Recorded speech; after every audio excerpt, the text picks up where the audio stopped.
great. But the rest of your companions freaking love the guy for some reason. Even when it becomes clear that everyone else on Serpent Island has basically demonized the guy historically, your boys are on raising toast to the idiot and singing songs about him in bars, which gets you arrested and put on trial for treason almost immediately. Why did they hate the guy? Well, back in the DOS era, before we had more than 3 colors in our game, Lord British wasn't the only sovereign around.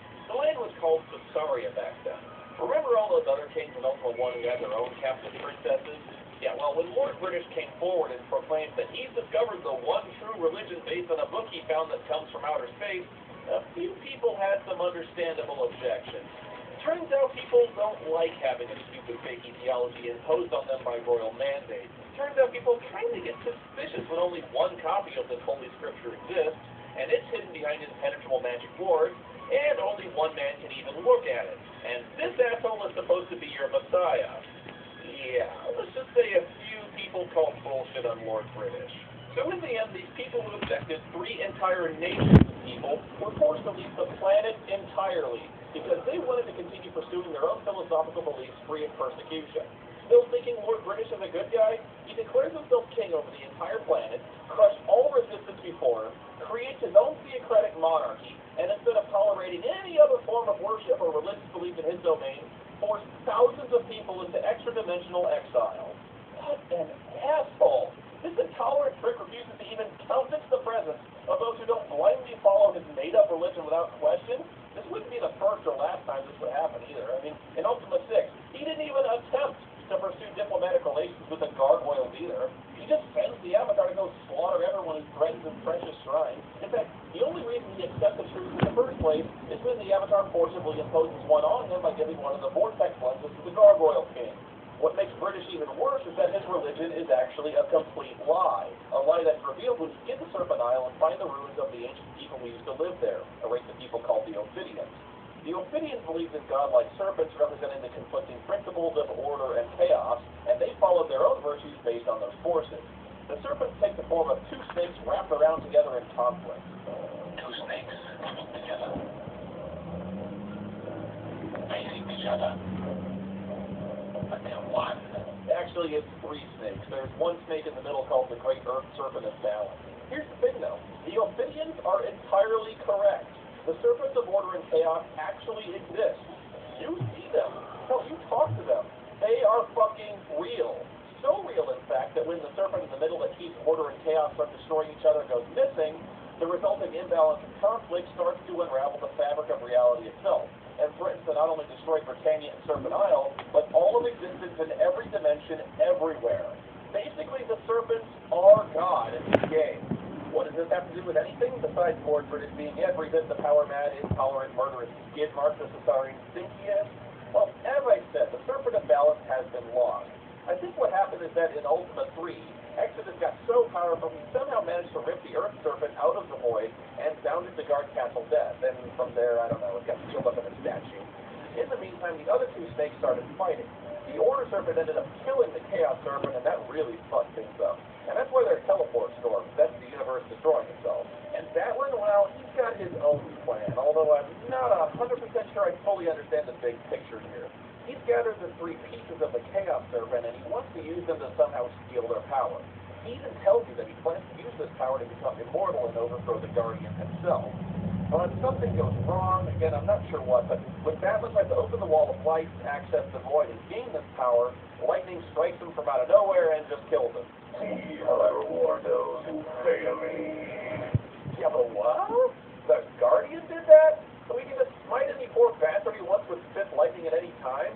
Why doesn't he just use that to kill the Avatar? He could have done that before he destroyed the Black Gate. I don't know. Well, here's the really bad news. When Batlin fucks up the spell, it releases 3 raw elemental forces of chaos known as the Chaos Bane, and they infect the bodies of your companions and turn them into demigods of chaos. Shamino becomes the Bane of Anarchy. Dupree turns into a monster called the Bane of Wantonness, basically the spirit of lust and selfish desires, and Yolo becomes the Bane of Insanity. Oh, it's more like the Bane of severe allergies to me. But this is a pretty fucking badass plot, having your friends turn against you and you having to find a way to bring them down. Although I still have to laugh at poor Shimino here. Everyone else gets an awesome new demonic makeover. Dr. Insanulo here gets the clenched teeth and horrible bloodshot eyes. Dupre gets turned into some deranged lizard head guy.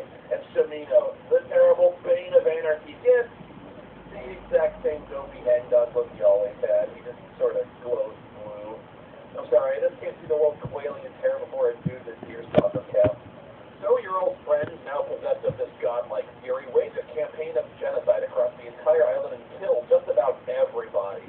Yeah, well, I didn't need him anyway. They're not really my friends. Because I've got the create automaton spell. So I'll just make robot versions of my friends and dress them up the same way. And they'll be better. Because they don't have to eat or poop or anything. And robots don't abandon you. Not like people do. Anyway, this game is widely considered to be the best in the series because of the high stakes and the shocking turns the plot takes with your longtime companions when you're forced to hunt them down in an attempt to restore their sanity. And I'm mostly inclined to agree, because I love Ultimate 7, but again, I have to play the bad guy for this review. There's a few nagging problems with the game engine that really started to wear on me in the second game. Playing Part 1 and Part 2 back-to-back can cause a real severe case of burnout because of these problems. The first thing is the font they chose for all the dialogue. It's this old English calligraphy-style font, and there's a ton of it. It's just hard to read, and even though it's outlined in black, it tends to blur together with the background graphics. I just really wish they'd chosen a more basic, easy-to-read font without the swirls and curls, and put a darkened background behind the text. It gives me a headache. Second, the game is really glitchy. It has this nasty habit of letting monsters respawn and scroll a region off screen to return, which is either bad design or it's needlessly cheap. Sometimes characters get stuck inside inaccessible buildings or in weird behavior loops that prevent you from getting needed quest items. A harmless but really funny example of this is when city guards run into each other on patrol and get into an endless argument over who should get the fuck out of the way. You're in my way. He need to move. You gotta move away in from my way, sir. You're in my spot. Move over, sir. Move over. You're in my spot, sir. I love it. I keep waiting for them to get to a fist fight. Speaking of fighting, I never really feel like I have any control over the combat either. I never do anything. Whenever I get attacked, all I do is push a key to activate combat mode, and I pretty much just sit back and watch the fight play out automatically. All the characters just mob together in one big clusterfuck. Everybody's swinging swords at indeterminate targets. Things are exploding.